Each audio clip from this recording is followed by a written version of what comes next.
एक बार एक घोड़ा एक रास्ते से जा रहा था। रास्ते में उसे एक गधा मिलता है।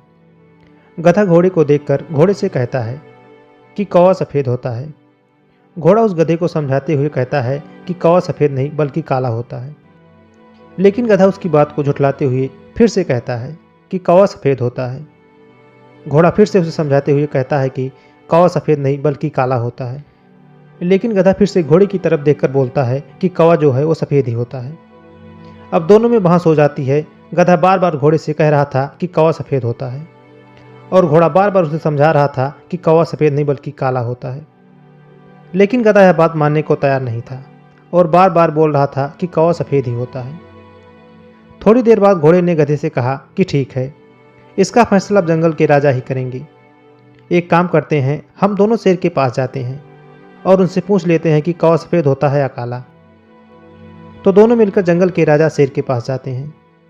घोड़ा मन ही मन बहुत खुश हो रहा था क्योंकि वह सही था और वह जानता था कि कौवा काला ही होता है। शेर के पास पहुंचने के बाद घोड़े ने जंगल के राजा शेर से कहा, राजा साहब, हम दोनों में से जो बेवकूफ़ होगा आप उसे जान से मार देना।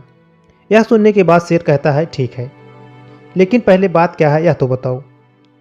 तो घोड़ा शेर से कहता है कि राजा साहब, मैं इस गधे को कब से समझा रहा हूँ कि कौवा काला होता है, लेकिन यह गधा बार बार कह रहा है कि कौवा सफ़ेद होता है और इसी चक्कर में हम दोनों में बहस हो गई है। शेर सारी बात सुनने के बाद घोड़े से कहता है कि ठीक है, मैं तुम्हें जान से मार देता हूँ।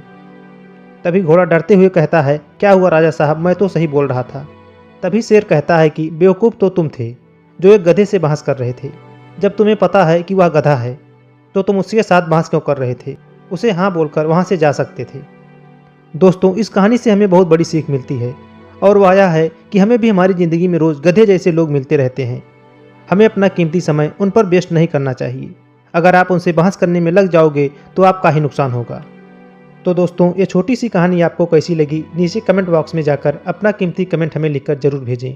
वीडियो को लाइक और अपनों के साथ शेयर ज़रूर करें, जिससे यूट्यूब इस वीडियो को और लोगों के पास भी भेज सके, जिससे लोग मोटिवेट हों और जीवन में कुछ अच्छा करें। और चैनल पर नए हैं तो प्लीज़ चैनल को सब्सक्राइब करें और अपने आसपास स्वच्छता बनाए रखें। तो मिलते हैं ऐसी ही मोटिवेशनल और रोचक कहानी लेकर। तब तक के लिए नमस्कार, जय हिंद।